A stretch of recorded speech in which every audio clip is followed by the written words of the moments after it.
Salut à toutes et à tous, bienvenue sur Horus. Alors aujourd'hui, si la science s'interroge encore sur le fait que nous sommes peut-être pas seuls dans l'univers, et que la matrice dans laquelle nous vivons ne serait peut-être pas unique, mais qu'elle ferait partie d'une parmi de nombreux autres, ce que nous appelons les mondes parallèles, pour beaucoup de personnes qui se sont intéressées de près à ces interrogations, pendant des décennies, je dirais, la question ne se pose plus, c'est un fait. Et c'est le cas d'Elisabeth de Caligny, que j'ai l'immense plaisir d'accueillir aujourd'hui. Salut Elisabeth, comment vas-tu? Bah ça va bien, la routine, un peu sur les genoux en ce moment, mais ça va, merci Jérôme, ça Ah va. bah non, c'est moi qui te remercie d'avoir accepté mon invitation, surtout. Ça fait, on s'était rencontrés il y a 3 ans maintenant. Tu nous Oui, avais c'est ça, accueillis oui, avec t'étais venu chez Antoine, moi à la voilà, à campagne. la campagne. On avait passé une super journée, voilà. C'est d'ailleurs, c'était pour présenter aussi le dossier Oui, que tu avais écrit c'est pour ça, oui. Génération Cité d'Or numéro 1 sur l'étrange forêt de Kennet Chase que je connaissais pas moi. Et Ah ça bah, c'est c'est un tout truc. Elisabeth, c'est tout Elisabeth, nous faire découvrir des sujets que personne n'a entendu, ne connaît.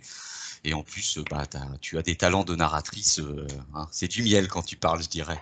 Oui, c'est ce que beaucoup disent. Enfin bon, Bah pour oui. moi ça me paraît normal, mais bon, Non, non, c'est pas voilà. donné à tout le monde d'avoir la manière de relater des faits où ça nous prend quand on a l'impression d'être dedans, quoi.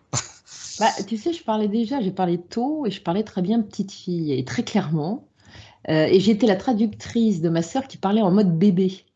Donc Mhm. personne ne comprenait ce qu'elle racontait, et moi je faisais la traduc, tu vois. Et j'ai dû parler, mais vraiment très jeune. Et je m'exprimais fort bien. Et un jour dans le train, il y avait un vieux monsieur qui était un peu dur de la feuille. Il se penche vers moi et je babillais tout ce que je savais et je parlais tout le temps finalement. Pardon mon petit, qu'est-ce que tu dis? Et moi je le regarde et de toute ma hauteur, je lui fais Monsieur, je ne répète jamais 2 fois. Maman savait plus où se foutre et j'en faisais que des comme ça. Mais c'était très clair avec moi. Au moins, voilà, tu posais le décor. C'est ça. Euh, Ça serait vraiment te faire offense, Elisabeth, de te demander de te présenter, parce que je pense que tous les spectateurs d'Horus connaissent Elisabeth de Caligny, ou alors si vous connaissez pas Elisabeth, c'est que vous avez quelques wagons de retard, je dirais, parce que dans tous les domaines que j'explore avec Horus, que ce soit les histoires paranormales ou l'ufologie, si vous vous intéressez aussi à ces sujets, vous avez obligatoirement entendu un jour Elisabeth, parce que tu es une intervenante, on va dire, régulière sur de nombreuses chaînes, comme Nurea TV.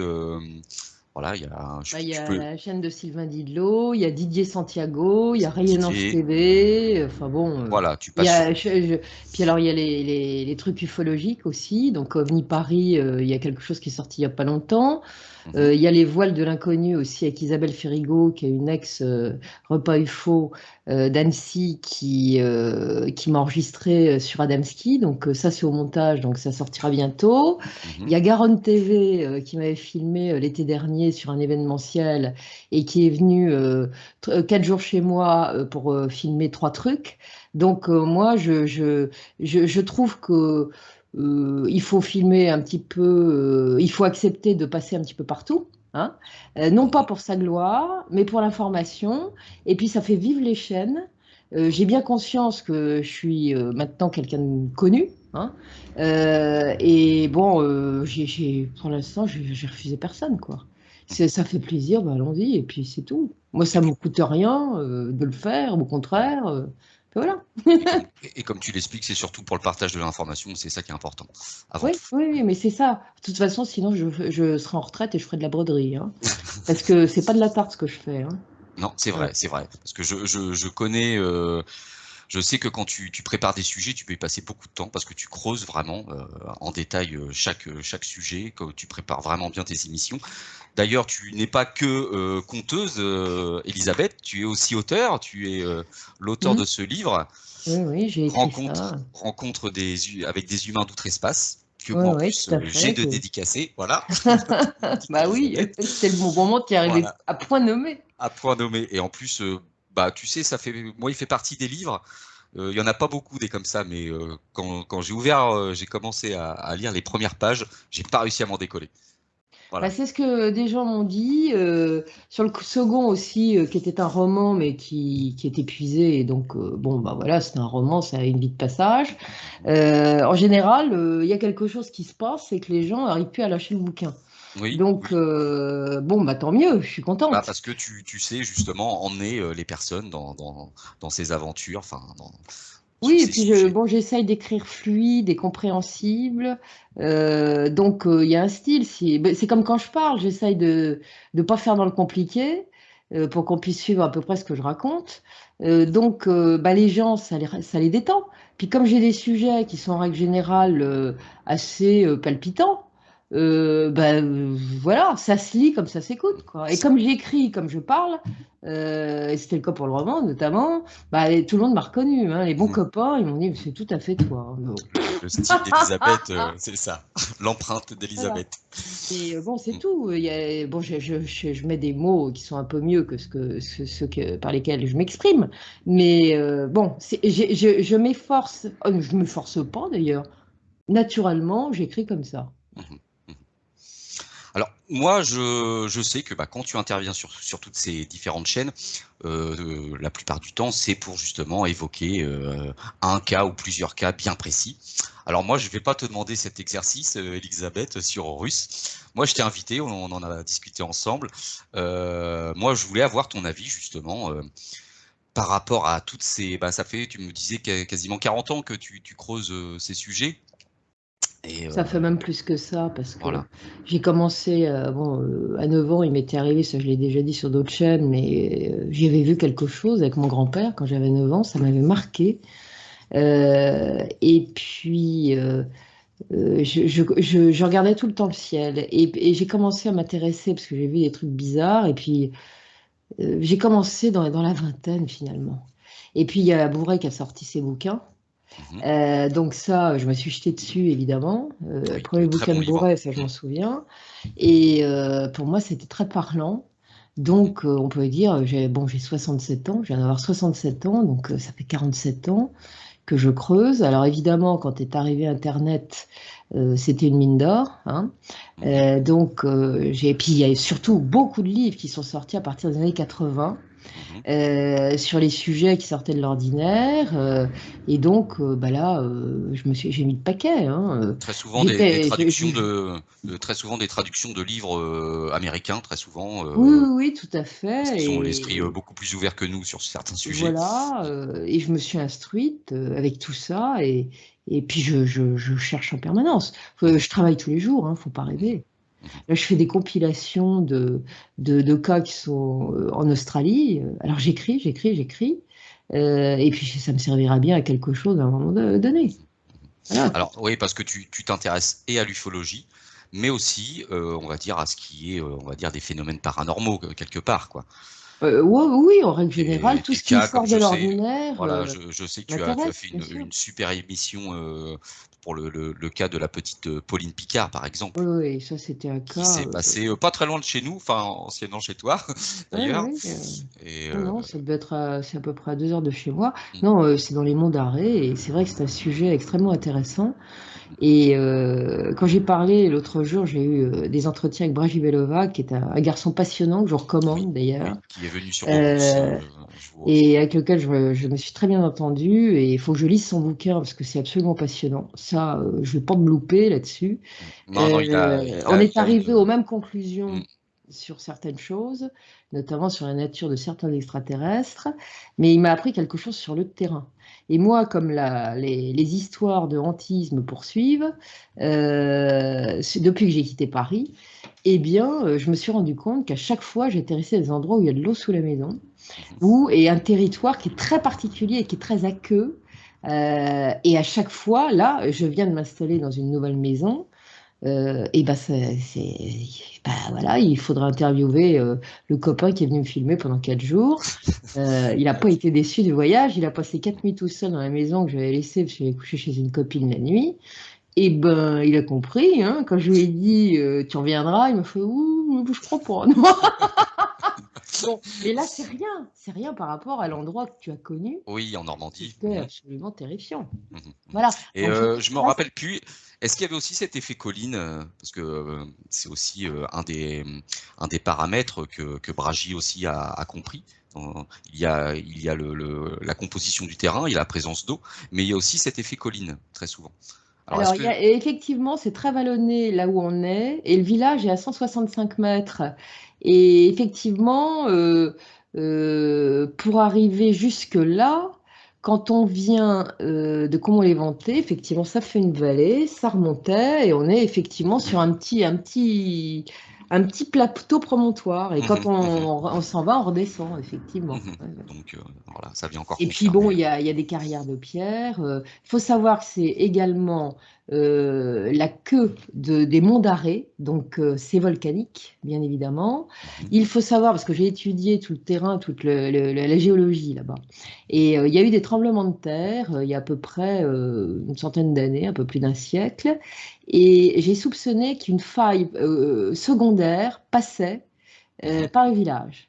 mhm, Et parce que il y a quelque chose là. mhm, mhm, Et donc, je crois qu'il y avait un ensemble de tout là-bas. C'était très marécageux.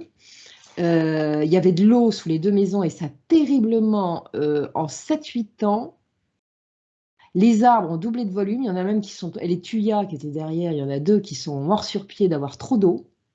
Quand on était entre les deux maisons, eh bien, parfois on avait l'impression de marcher sur un matelas d'eau.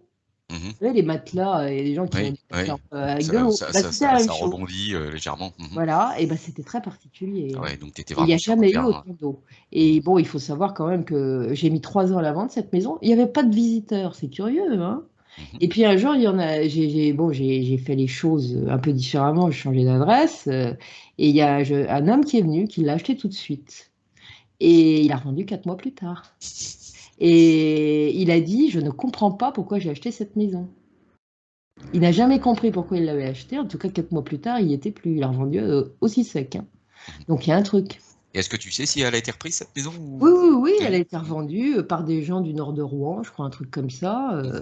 Une famille, bah voilà quoi. Bon. Mais bon, j'espère que ça ira pour eux parce que c'est quand même très particulier comme endroit, hein. Mhm. Et Et pourtant, qu'est-ce que c'est beau. tu parlais de cette faille, justement, que tu Alors, je pense qu'il y a soupçonnais, une faille. parce que euh, ça me renvoie à une petite capsule que j'ai fait concernant la Grande Pyramide sur Horus. Et justement, je parlais de cet effet colline et en plus de la présence de failles, ce qui génère des anomalies électromagnétiques. c'est un terrain volcanique, c'est un terrain ferreux également.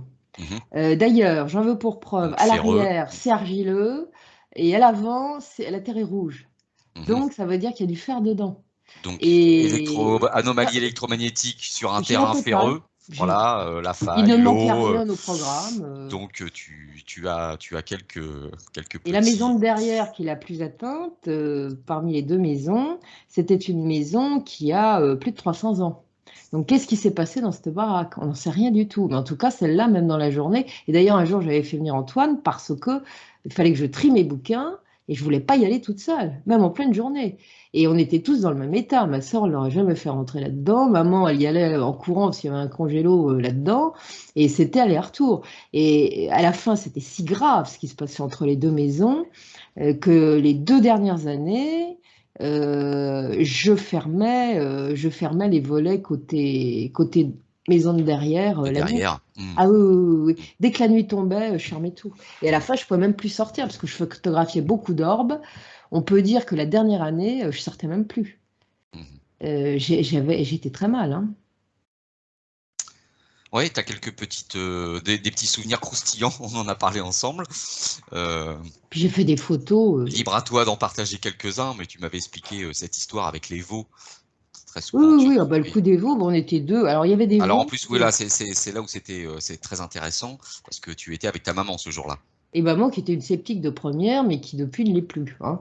Mhm. Parce qu'elle n'a pas eu que ça dans cette maison. Mais bon.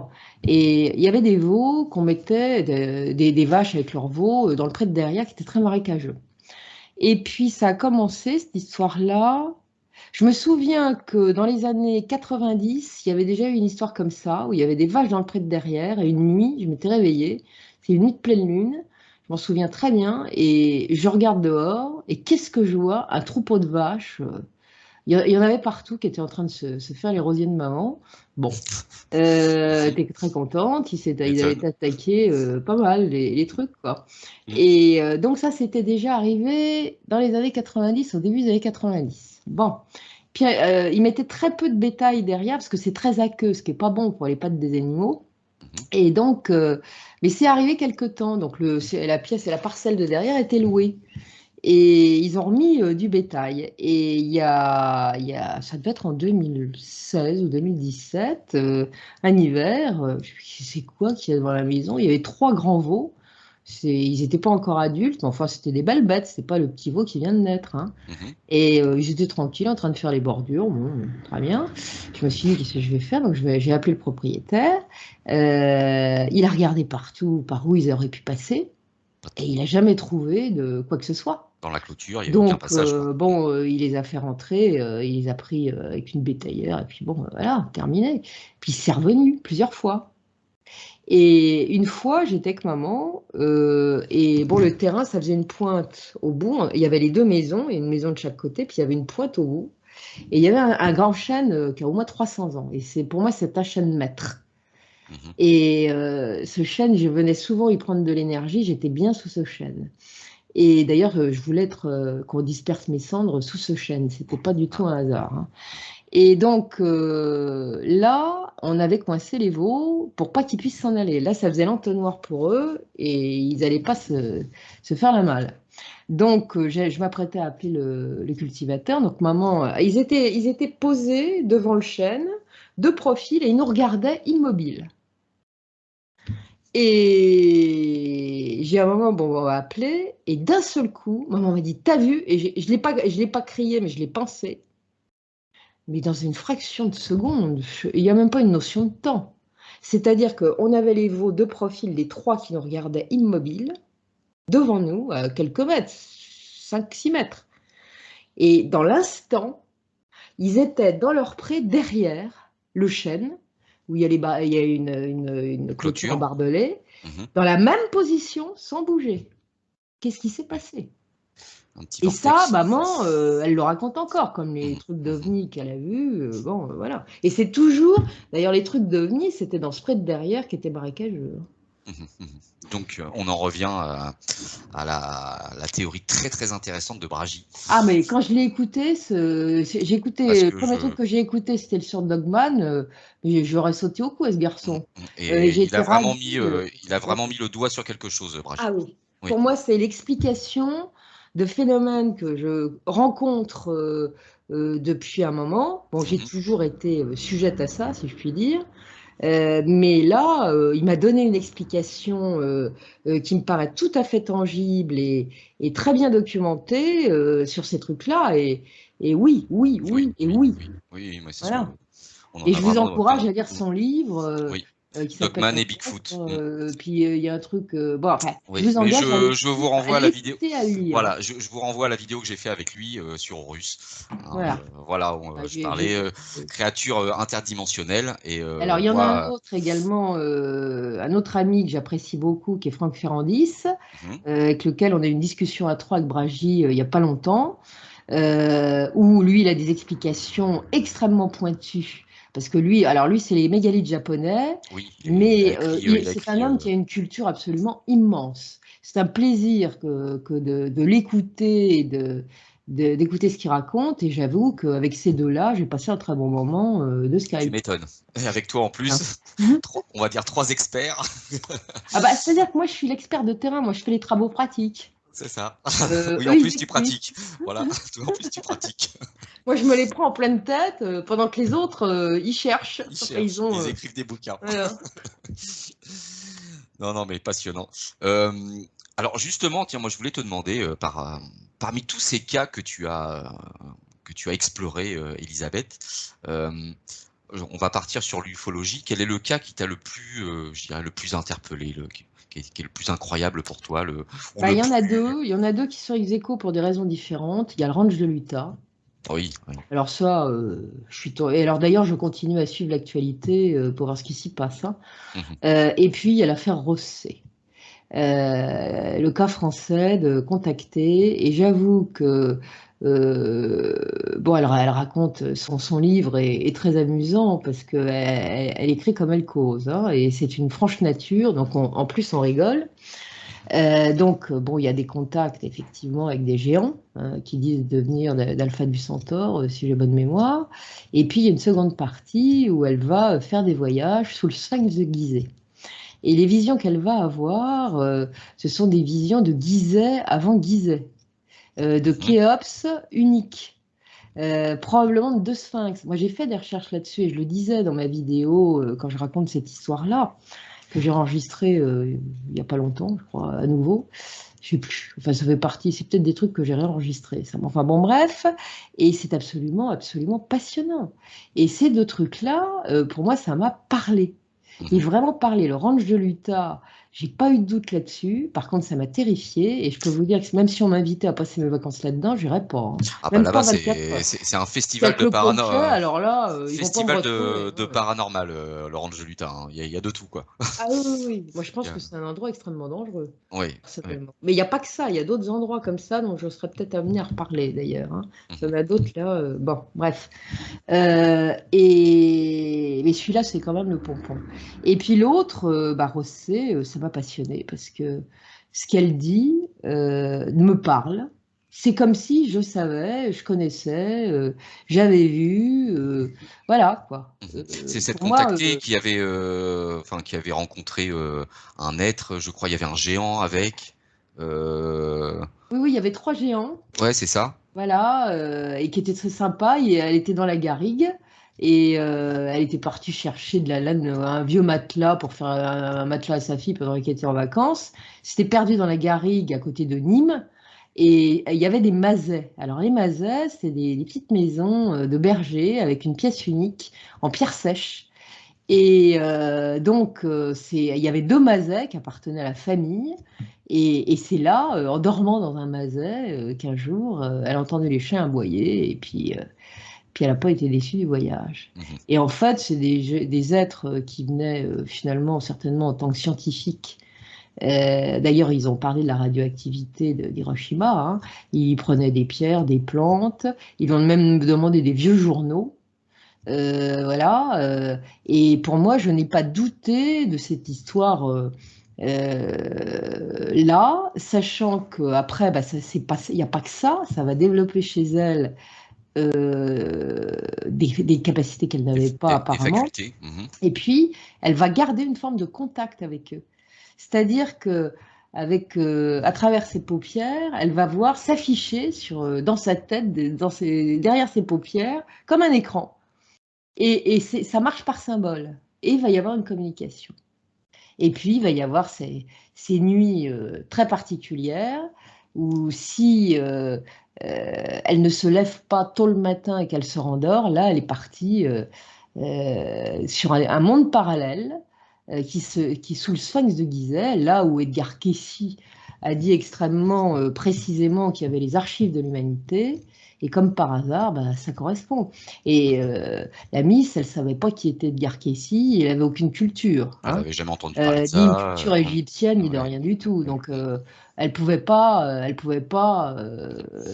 enfin, broder sur un truc qu'elle savait. Non, Mm. non. Mm. Donc, c'est absolument passionnant. Et le Et ce qui est, carrossé, pour moi, est très intéressant. et en plus, elle parle de la pyramide unique. Et bon, Oui, oui. si on se projette juste après la fin de la construction, moi je pense que tout le plateau de Gizeh, je pensais hein, que le plateau de Gizeh avait été créé d'un seul bloc, mais il Non, y a des fois des non, choses non, comme ce sont des ça. strates pour moi. Mais c'est vrai que quand tu compares Khéops et avec Képhren et Mykérinos, il y a des différences. Ah, mais ça n'a rien à voir.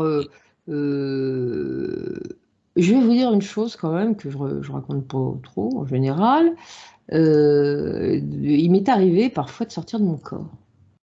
Et j'ai vu une fois, et c'est pour ça que Rossé m'a passionnée, parce que j'ai vu ce qu'elle décrivait, c'est-à-dire la pyramide unique. Mais cette pyramide de Khéops, pour moi, elle était comme éthérique. C'était flou, c'était très lumineux, comme légèrement transparent. C'était immense, il n'y avait strictement rien autour. Et pour moi, l'information que j'ai reçue, pas avec des mots, mais bon, comme ça, c'est des blocs d'informations, mais c'est pas avec des mots, voilà, c'est comme ça. Et me disait qu'en fait, c'était très, très, très, très, très, très, très ancien. Ancien. Et finalement, la Khéops que nous voyons maintenant est une pyramide qui s'est matérialisée. Donc, pour moi, il y a un problème de temps, d'espace-temps là-bas. Sous Gizeh, pourquoi on ne trouve pas les archives? Je pense qu'ils ont trouvé la porte. D'ailleurs, les souterrains sont depuis le 9e siècle, même avant, on était se balader sous Gizeh pour trouver quelque chose. Et on a retrouvé parfois des trucs assez particuliers. Et puis, on a vu parfois des choses assez particulières, puis il y a des gens qui ont disparu brutalement, qu'on n'a jamais retrouvés. Hein. Et je me souviens d'un gars qui est sorti à poil de nulle part et qui était complètement surexcité, qui est reparti en courant et qu'on n'a jamais revu. Bon, donc il y a quelque chose, je pense qu'ils ont trouvé en Égypte, mais pour pouvoir pénétrer à l'intérieur de ça, c'est pour moi une bulle spatio-temporelle.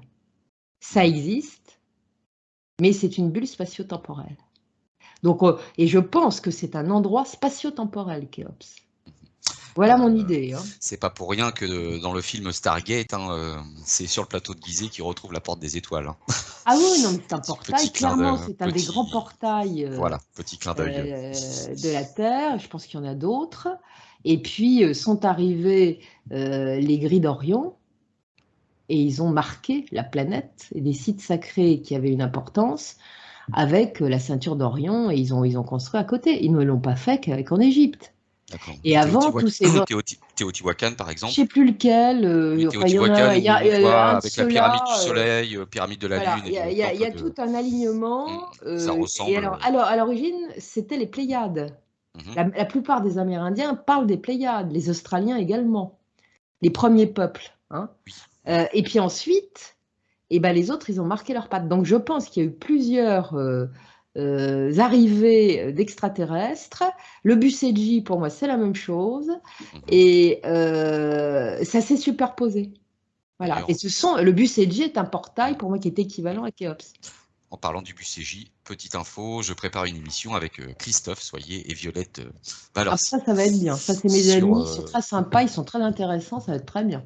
Voilà, justement sur BUCJ. Donc, tenez-vous au courant des prochaines vidéos d'Horus. Ouais, donc, voilà, tu as toujours ces sujets que tu explores et par rapport aux sujets paranormaux, justement, lequel t'aura le plus troublé? Moi, c'est plutôt les sujets mystiques qui m'ont vraiment troublé. Parce que le paranormal, j'en ai fait assez peu. À part Pauline Picard, qui pour moi est mon sujet préféré, mais c'est un des rares que j'ai fait. Hein. Mais j'ai bien essayé. Et sur les mystiques, j'ai beaucoup aimé faire ça. Et bon, mon préféré, c'est le Padre Pio. D'ailleurs, sur la vidéo que j'ai faite, on voit clairement des phénomènes de lumière qui se produisent. Je me souviens un moment où je suis en train de dire que pendant la Deuxième Guerre mondiale, les aviateurs alliés, des troupes alliées allaient bombarder. Ils passaient au-dessus de San Giovanni Rotondo. Et plusieurs fois, des aviateurs anglais ou autres ont vu devant leur carlingue, devant eux, un moine qui était les bras en croix en train de voler.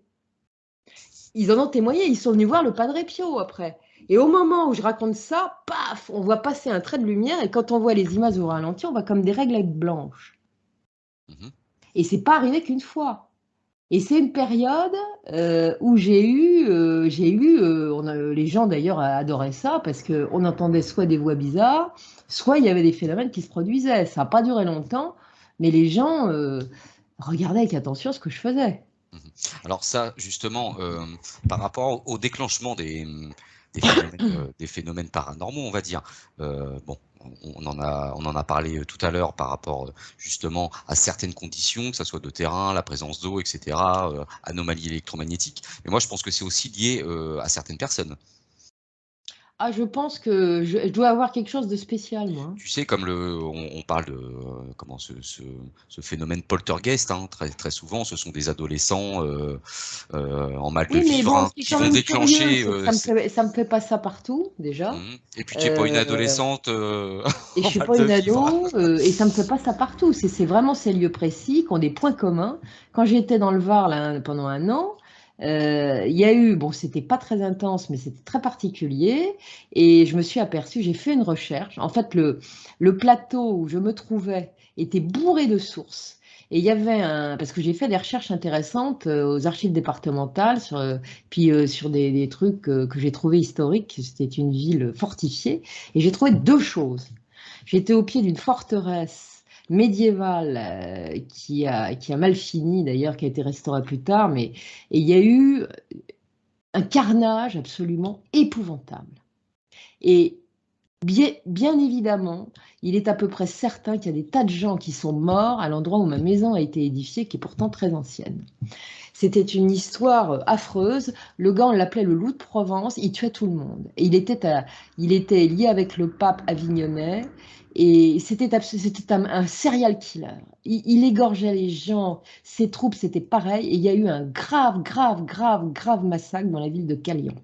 Et je subodore qu'il y avait deux choses. Donc, il y a eu ça, où le sang a dû couler en abondance, mais il y a eu également des sources. Et c'était un curé, un abbé du 19e siècle qui avait étudié tout le système hygrométrique qui passait sous la ville. Et je me suis rendu compte qu'il y avait un croisement de sources sous la citadelle, mais également sous ma maison. D'accord. Et la source, alors il y avait peut-être une citerne ou un puits, je me suis posé la question, mais il y avait de l'eau, ça c'est certain. Il y a peut-être des gens qu'on a balancés dans la citerne ou dans le puits, ça c'est possible. Et l'une des sources qui redescendait dans la vallée aboutissait à un lieu qui s'appelait The Purgatory. Ça veut bien dire ce que ça veut dire, Mhm. le purgatoire. Et c'était une ville, un village perché, mais plein d'eau. Oui. Et donc j'étais encore au bon endroit. Mhm. Voilà, Voilà. comme je le disais, l'effet colline, la présence d'eau, Alors ici, je suis la présence arrivée, ça d'une aurait dû certaine être fait roche. là, et bien pas du tout. Pouf, tu D'abord, retombes. c'est un village où il y a de l'eau. Sous l'eau, sous la maison, il y a de l'eau. Il fait un froid glacial à certains moments. Même là, là, il fait 30 degrés dehors. J'ai une veste, un truc, et je T'as pas, mettrai un besoin, pull dans une heure. t'as pas besoin de la clim, au moins, Non, c'est j'ai pas besoin de pratique. clim. J'ai C'est pas de pratique. vapeur, hein, tout va très bien. Et donc, par contre, l'hiver, je m'en suis rappelé avec la note de chauffage, hein. Aïe, aïe, aïe. Et pourtant, j'ai mis qu'un radiateur, mais c'était glacial. Les gens qui venaient chez moi, mais qu'est-ce qui fait froid chez toi? Bah oui, Ouais. même en belle saison, il peut faire très froid d'un seul coup. Il fait -12. Enfin, on a l'impression qu'on est surgelé, quoi. Mm, On n'est mm. pas bien, hein, sans compter les bruits, les trucs, les machins. Voilà. Alors, il y a déjà un terrain, là aussi. Et j'ai appris quoi? Il y a quelques jours, par l'épicier du coin, que le bâtiment médiéval qui est en face aurait été une ancienne prison. Probablement des gens ont beaucoup souffert là-bas, ils sont morts. Et la partie où je suis, bah, il y a du monde qui n'est pas monté et qui ne veut pas monter. Il y a, paraît-il, plusieurs dizaines de personnes. Donc moi, je suis à 8 mètres du bâtiment. Bon, bah, voilà, ils sont venus faire un petit coucou, ils m'ont vu passer, ils se sont dit, youpi, c'est la fête, et puis voilà. Et donc, je suis encore dans un terrain, sur un Ouais, terrain qui n'est pas bon. tu les attires. D'ailleurs, très marrant, parce que j'avais jamais vu des mille pattes de ma vie. Au printemps, je commence à avoir des chenilles dans ma maison. C'est quoi ça? Puis je regarde quel type de chenille c'est, je m'aperçois que c'est des mille pattes. Mhm. Il y en avait partout. Et ça, c'est lié à l'humidité. Oui. Ça sortait de partout. J'étais contente, hein. Oui, entre les remontées par capillarité et puis les bébêtes qui remontent avec, sympa, sympa Bon, la hier, maison. j'ai quand même tué une araignée bien velue, genre migale en plus petit. Là, j'aime bien les araignées, en général, je les respecte, mais celle-là, je me suis dit, si elle me tombe dessus, elle me loupe pas. Donc, je commence déjà par lui régler son compte et je regrette infiniment. Au revoir l'araignée. Alors tu m'étonnes que ton ami qui a passé 4 jours tout seul chez toi, Ah, il était pas bien, hein. il n'a pas envie de revenir. Non, non, Je me mets à sa place. alors au premier étage dans la chambre, c'est très curieux. Alors le village est éteint la nuit complètement, ce qui fait qu'on voit des étoiles magnifiques, parce que le ciel est très clair, il n'y a pas de pollution lumineuse. Et il lui est arrivé ce qui m'est arrivé depuis quelque temps, ça c'est assez récent. Alors moi je commence par voir un petit point blanc, et je me dis c'est quoi ce reflet? Donc je sors de mon lit, ça c'était il y a à peu près un mois, pour aller voir ce que c'est. Je vois rien quand j'arrive sur le truc, j'allume la lumière, il n'y a rien. Je regarde par où ça pourrait se refléter, il n'y a pas de lune, il n'y a pas de truc dans le village, donc qu'est-ce que c'est que ce truc? Je vais me recoucher. Et puis, d'un seul coup, je vois des archontes, enfin, les grandes nuées noires que j'avais à la campagne en Normandie. Et je me dis merde. Donc, je me suis mis à chanter parce que j'ai trouvé le truc maintenant. Je chante, je chante. Je chante en aigu. Donc, ça les fait ils s'en vont. D'abord, je leur dis, vous vous barrez, je vous ai rien demandé. Et puis, je chante. Et le chant, c'est très bien. C'est la solution que j'ai trouvée pour mettre fin à mon problème en 2018. Et ça marcherait très bien. Donc un petit Et conseil lui, d'Elisabeth, si vous avez des oui, il faut présences, augmenter ses fréquences. voilà. Parce qu'ils viennent bouffer notre énergie et Et pas la donc maison. le chant est Voilà. une bonne solution. Et donc, mais pourquoi j'ai fait ça? J'en sais rien. Un jour, j'étais pétrifiée, j'en avais deux devant moi. Le chat avait les poils hérissés, ça allait pas du tout. Et j'étais tellement pétrifiée de peur, je me suis dit, je vais m'évanouir, je me suis mis à chanter. Je me suis mis à chanter du Mozart. Bah, ça a été efficace. Donc, depuis, voilà. Et alors, donc ce garçon, Stéphane, lui, ce qu'il a commencé par voir, je pense pas qu'il ait vu le point blanc, mais il a vu comme une nuée blanche au ras du sol, qui rentrait donc par la porte de la chambre, qui vient de la pièce d'à côté. Il y avait comme une sorte de lueur, voilà. Et puis ensuite, au-dessus, s'est développé ces fameuses nuées noires. Et lui, il a vu comme des tentacules, des trucs qui allaient vers lui, comme une pieuvre, quoi. Donc il n'était pas très heureux, hein. Voilà, moi j'ai pas vu ça, j'ai plutôt vu des masses, mais dès que je vois ça, partez quoi. Mais donc Oui, tu m'étonnes. voilà, Stranger Things. Je donc sais pas ça si c'est quand même très ennuyeux. je sais pas Alors si le tu gars connais du cette série. village m'a dit vous allez avoir du mal à nettoyer cette maison. Bon, Christophe précisément et Violette ont eu la gentillesse de m'envoyer le matériel nécessaire, donc des plantes à brûler et des choses pour que je Purifier puisse, un petit peu les lieux, quoi. avec le mode d'emploi, donc je vais me débrouiller avec tout ça. Mais j'espère que ça marchera parce que le gars du village m'a dit, moi j'ai habité donc en face, je suis restée 15 jours et j'ai jamais pu nettoyer la maison. Oui, en Je face, en suis plus, partie en courant. c'était là où il y avait cette prison, justement. Voilà, voilà, c'est Mm, ça. mm. Voilà. Ouais, donc comme quoi moi j'ai toujours adoré ce film Ghost, Hmm. où justement il y a beaucoup de personnes qui apparemment, si elles meurent comment de causes violentes ou subitement, lorsqu'elles ne sont pas prêtes, ce fameux portail par lequel nous devons repartir se referme et elles restent coincées. Mhm. Et apparemment, il y a énormément. Et malheureusement, vu que toutes ces choses sont un petit peu dénigrées à notre époque, je pense que, en fait, notre monde est de plus en plus, je vais pas dire pollué, mais de plus en plus envahi par ces personnes qui restent bloquées sur Terre. Non, non, mais il n'y a pas que ça. Il y a ce qui Alors descend après, il n'y a aussi. pas que Parce ça. que Voilà. Ebraji Belovac l'a expliqué clairement. Mhm. Euh, Franck Ferrandis également, on en a parlé de ça. Il y a quelque chose qui descend en ce moment. Alors, qui Euh, descend, est-ce que ça vient d'une autre dimension ou est-ce que oui, oui, ça... Oui. c'est des plans dimensionnels qui sont très proches du nôtre d'ailleurs, hein. Mhm, mhm. Et il se passe quelque chose à l'heure actuelle sur cette planète où il y a des croisements, à mon avis, de plans dimensionnels. Bragi Belovac prétend également que c'est aggravé par la pollution de notre planète, Oui, c'est ce qu'il qui expliquait. crée des conditions, ce qui est très intéressant. J'aurais pas imaginé ça, mais why not? Mais je pense qu'il n'y a pas que ça. Parce que je pense qu'à l'heure actuelle, il y a des croisements d'espace-temps, il y a de la friture sur la ligne, des bugs. Bon, moi, je n'appelle pas ça la matrice, j'appelle ça la sphère d'enfermement, et il y a des gardiens. Et ces gardiens, pour moi, sont certaines espèces extraterrestres qui ne le sont pas en réalité, hein, qui sont des sans-âme. D'ailleurs, c'est pas un hasard si les mentes religieuses extraterrestres sont des voleuses d'âmes. Il y a des programmes dont le professeur David Jacobs a clairement parlé, qui sont des programmes d'hybridation et de remplacement de notre humanité. Donc, il y a un timing, un plan, un programme qui est tout à fait développé par ces intelligences qui n'ont plus d'âme et qui n'ont plus de lien avec le point d'origine Et on est bien d'accord avec mes deux copains sur ce que c'est. Et en ce moment, alors il y a des gens qui sont sensibles et qui ont le chic pour mettre les pieds là où il faut pas, et puis tomber sur des expériences qu'elles n'ont pas envie de faire, en l'occurrence ma petite pomme à moi, Bibiche, hein. Et Bibiche, elle commence à en avoir ras-le-bol, parce que il lui arrive des trucs de pire en pire, et j'ai vraiment, à l'heure actuelle, quitte à avoir l'air d'une allumée complète, euh, le sentiment qu'il y a des interférences, il y a des scénarios sur une ligne temporelle. Vous savez, il y a le libre arbitre. Bon, donc le plan divin, il y a des étapes où ça doit se faire quoi qu'il arrive. Et puis, on a la chance d'avoir le libre arbitre. Donc, il y a plusieurs scénarios possibles en fonction de ce que nous allons faire. Mais ça, c'est évidemment connu du créateur et puis de hautes intelligences spirituelles qui leur permettent de voir le passé.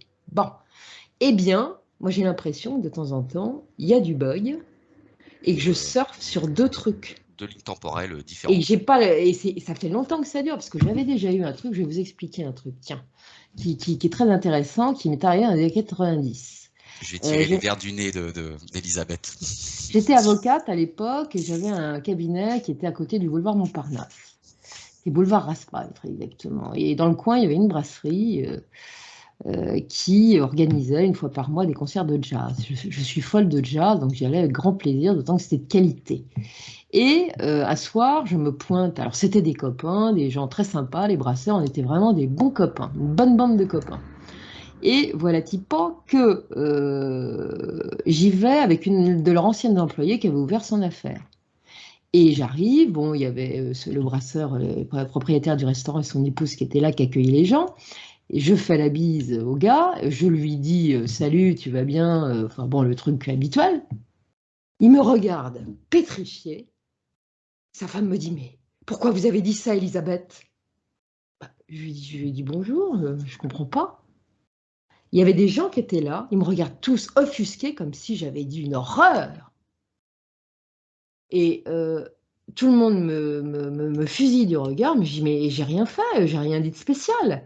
Et la serveuse, l'ancienne serveuse qui était à côté de moi, dit mais elle a rien dit, elle lui a simplement demandé s'il allait bien.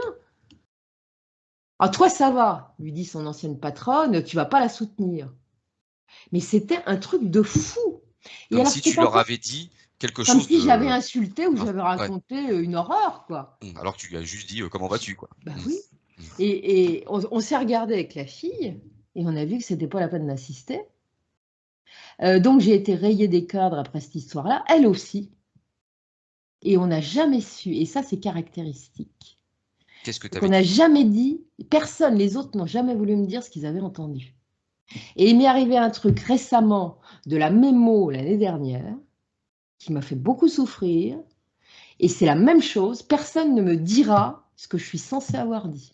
Et je me suis fait blacklister de la même façon. Et ça, c'est terrible parce que vous ne savez pas. Par contre, là, j'étais toute seule, donc je me le suis pris plein pot.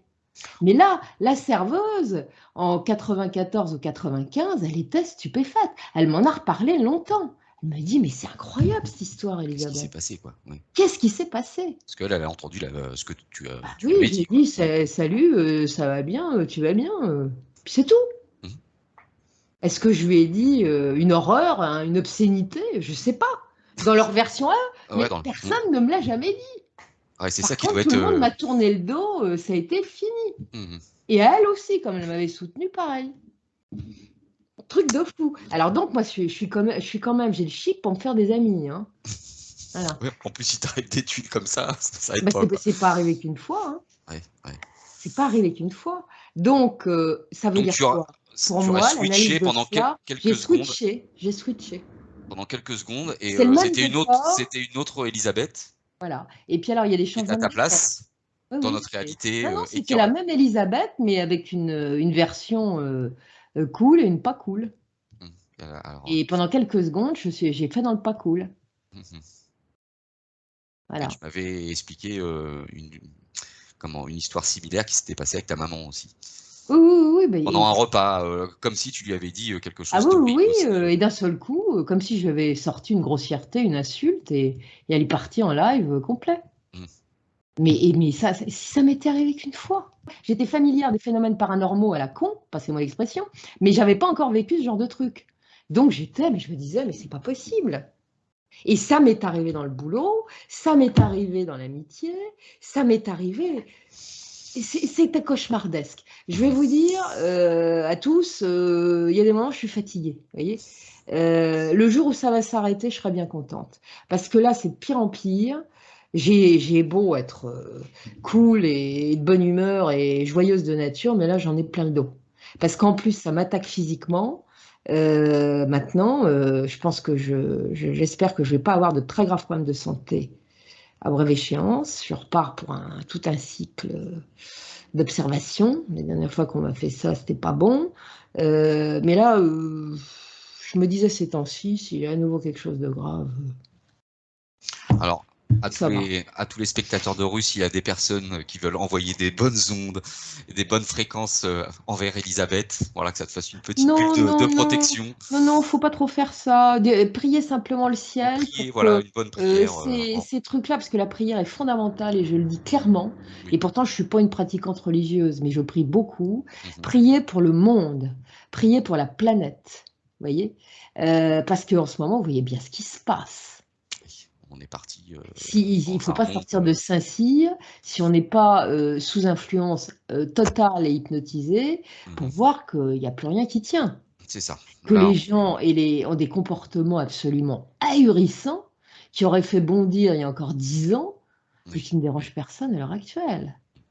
Qu'on se prépare des instants, on voit le mensonge érigé en vérité de la part de gouvernants Oui. qui, au nom d'intérêts divers, sortent des trucs pas possibles, et ça ne choque C'est personne. ça. Ils nous prennent pour des cons Enfin, ouvertement pas et à personne, personne. non, mais Oui, oui, il y a des gens qui marchent dans la voilà, culture. il y a des gens qui ne comprennent, enfin, qui ne percutent même pas, quoi.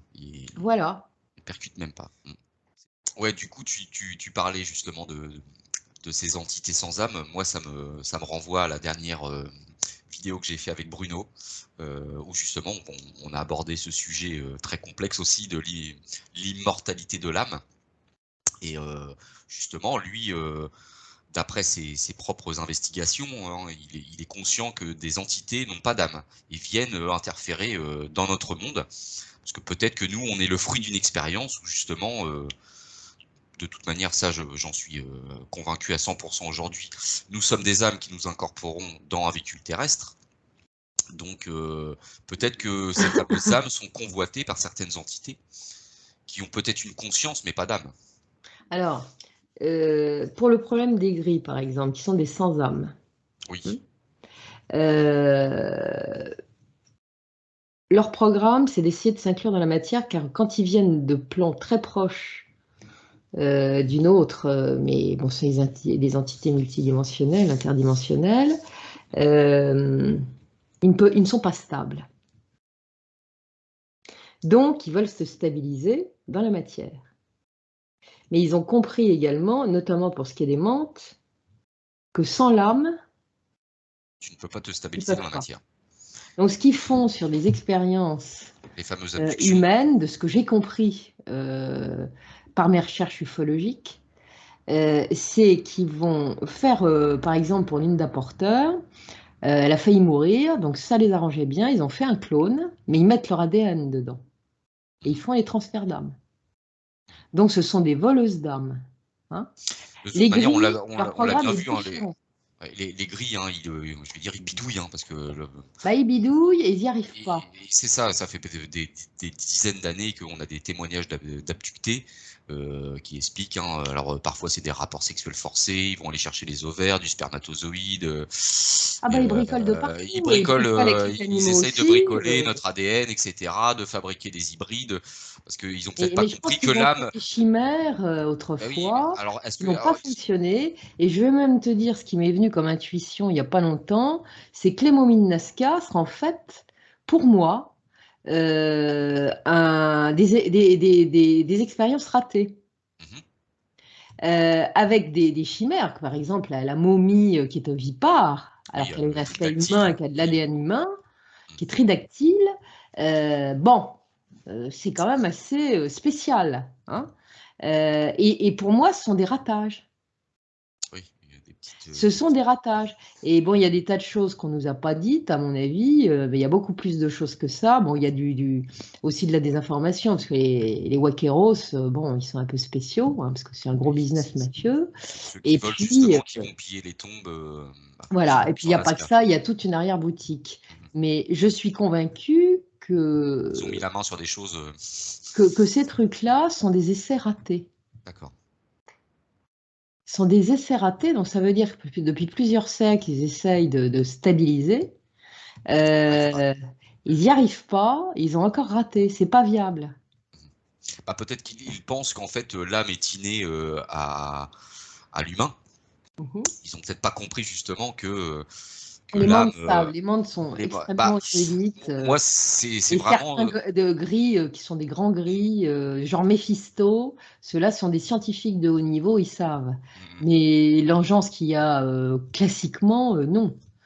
Sachant que les petits qui enlèvent, alors eux, ils sont totalement biologiques, ils n'ont qu'une Ah conscience. oui, les Voilà. abductés le Il n'y a disent. pas Hein. d'âme et Alors, une conscience. ils les voient, bon, ils ont aucune émotion, rien. C'est Non, non, mais des ils sont entités absolument sans biologiques. émotion. Voilà, Alors pas d'âme. justement, ça les intéresse, nos émotions, ils nous observent, Oui, ils ils n'en sont reviennent pas. surpris de la peur, voilà, Voilà. etc. Ils sont Et ils surpris. provoquent également ces émotions. Mhm, Alors, il y en a qui provoquent, puisque ça les arrange, notamment la frousse, parce qu'ils se nourrissent de ça. Ce sont des prédateurs d'énergie négative. mhm, mhm. Donc, voilà. Et donc, il y a très peu de. Il y a pas grande différence, à mon avis. Tout ce qui est poltergeist, d'ailleurs, il y a des phénomènes de poltergeist classiques dans les endroits où il y a des abductés et tout ça, hein, des abductions. C'est classique, c'est les mêmes choses. Tout est lié. Tout est lié. Voilà. Et D'ailleurs, quand. moi, j'ai un jour, je suis tombé sur les fesses. euh, Parce que je m'étais intéressé justement aux expériences de mort imminente, hein, les NDE. J'ai lu beaucoup de livres là-dessus. Et puis un jour, en m'intéressant à l'ufologie, à certains cas, j'étais tombé sur le phénomène des abductions et j'avais écouté un témoignage d'un abducté qui disait en fait, bon, il avait été abducté dans son lit et il était en lévitation et il était Hmm, passé à travers les murs c'est et, classique. C'est un classique. il était Une rentré dans la torture. soucoupe.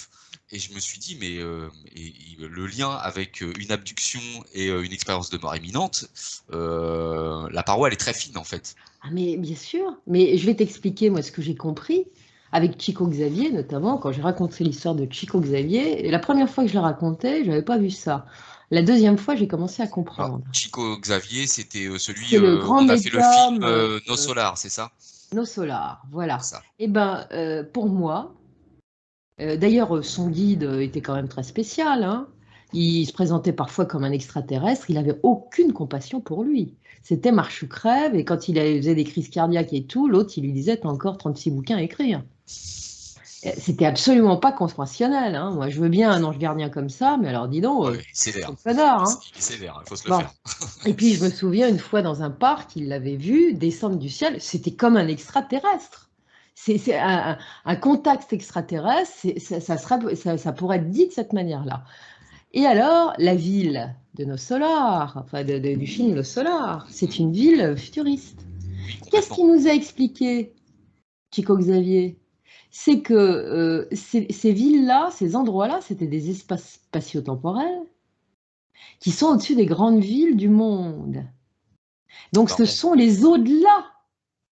Ce sont des au-delà. on voit à un moment, il y a une vue lorsque, je sais plus, il y a comment, une des personnages de ce film qui veut repartir dans le monde parce qu'elle est partie et elle sort justement de l'enclos de cette ville et on voit la Terre, mais vraiment qui est toute proche. D'ailleurs, je m'étais fait Mais c'est la l'idée, frontière. on C'est la frontière. pourrait Donc, être sur la Lune, quoi. Tu vois. ça fait partie de la sphère d'empermement. C'est-à-dire, notre au-delà, c'est pas un truc comme nous le décrit les religions. Pas du tout. Pas du tout. C'est le recyclage des âmes. Mhm. Donc les âmes vont se retrouver à des étages différents. D'ailleurs, on voit le héros qui était un ancien médecin. À un moment, sa mère, qui était dans les étages supérieurs, vient le visiter, mais elle ne peut Redescend, pas rester oui, avec elle lui. peut pas rester avec lui. Ouais, ouais, Et lui, c'est il ne vrai. peut pas monter à son niveau. Lorsqu'ils Hein. sont au bord d'une espèce de Bon, moi, d'étendue ce que d'eau. j'ai vu, parce que de temps en temps, j'ai des visions de panorama, j'ai vu qu'il y avait 7 étages, 7 états là-bas, et il y a 7 états de la matière ici. Vous voyez? Bon, donc le truc est ténu. Et qu'est-ce qui se passe là-bas? Eh ben, on nous recycle. Et on nous fait nous améliorer, puis on sait ce qu'on a fait. Puis ensuite, parce que le libre arbitre ne doit pas être violé, on doit décider par nous-mêmes d'y retourner. Donc, c'est le cycle infernal des réincarnations. Ces entités-là, qui sont soi-disant extraterrestres et tout, sont les gardiens d'une création, une sous-création dans la création autorisée par le Créateur, tout simplement. Et puis, il n'y a pas que la nôtre, hein. Il n'y a pas que notre bulle à nous, il y en a partout dans l'univers. Il y a même plusieurs créations, d'après ce que j'ai pu voir. Bon. Et donc, c'est comme ça, c'est une épreuve. Et l'âme, qui est binaire, ici, là, où nous sommes binaires, on est mauvais et bon.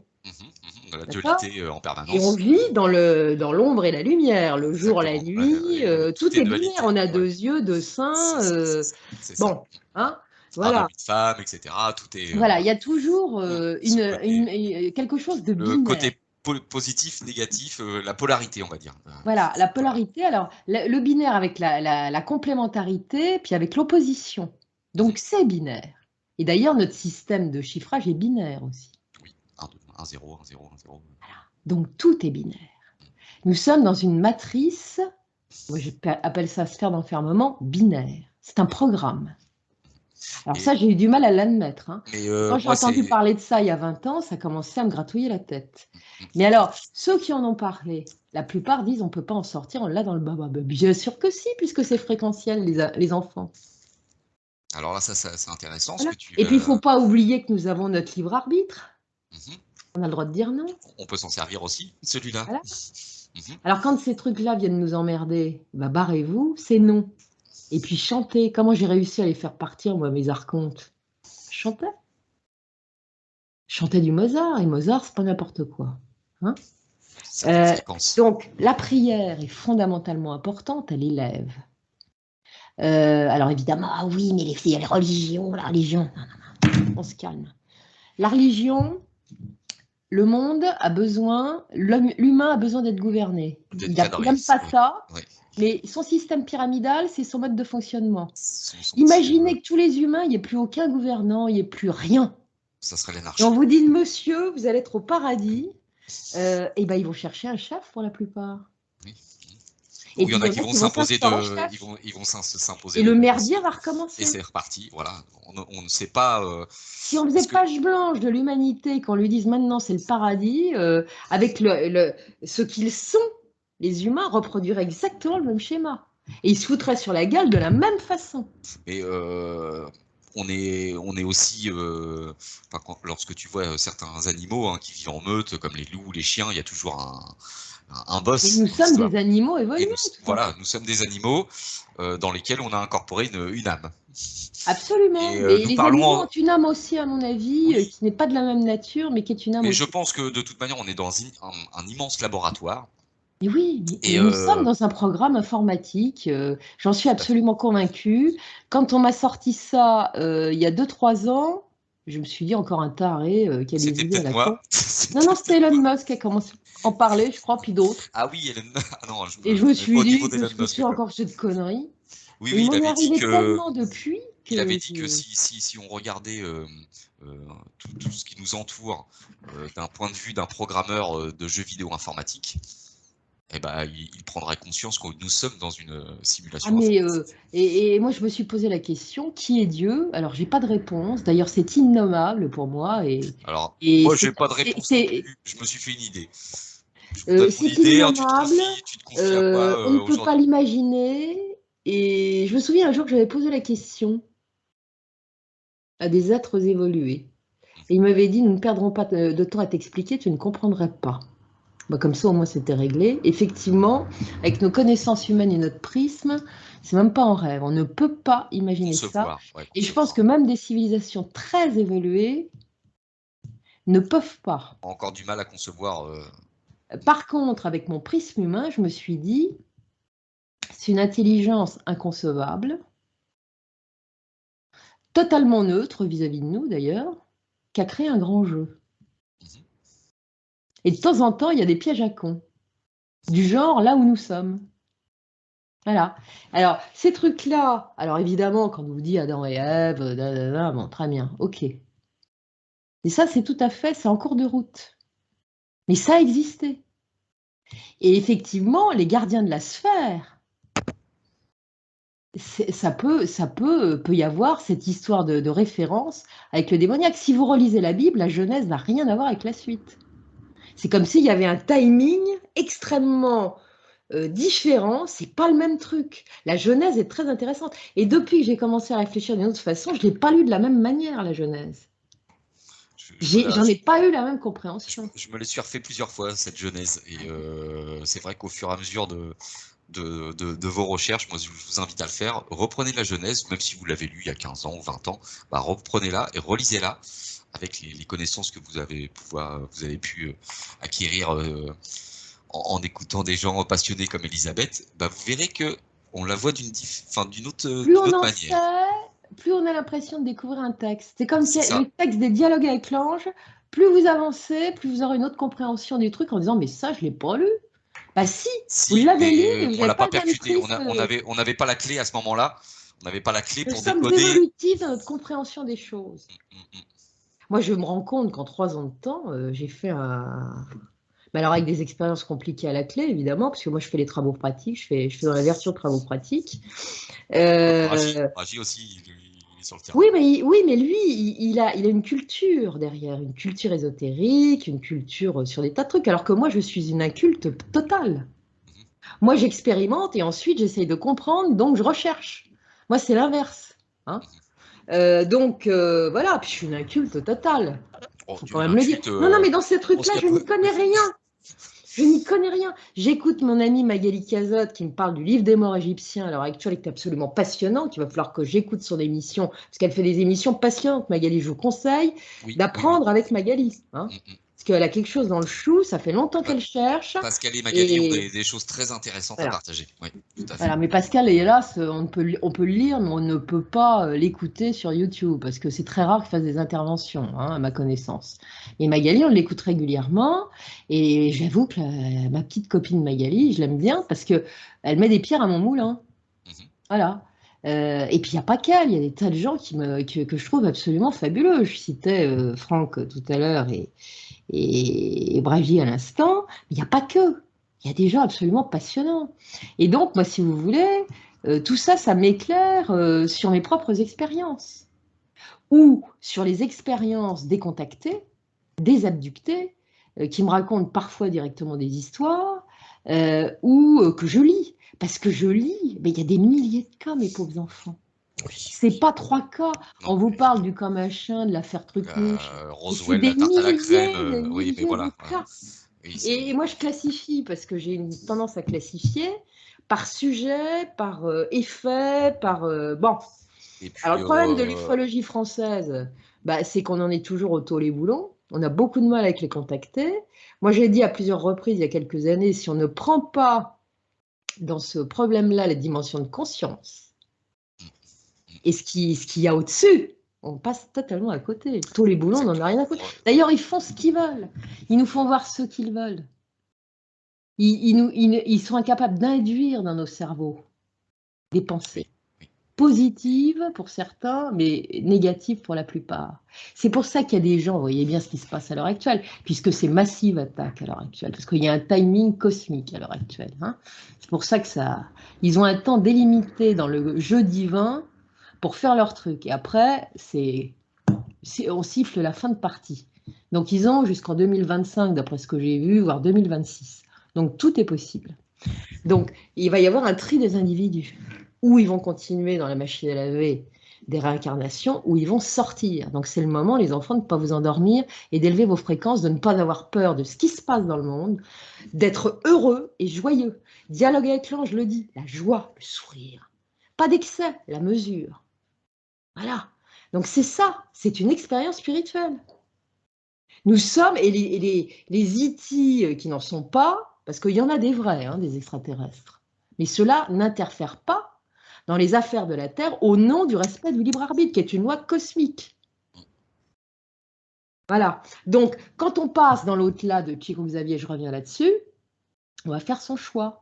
On va nous orienter de telle manière que nous décidions par nous-mêmes d'y retourner. Oui. Bande d'idiots. Bah, j'ai l'impression qu'ils nous bernent autant là-haut qu'ici. Voilà. Et Donc, mes ça, canards.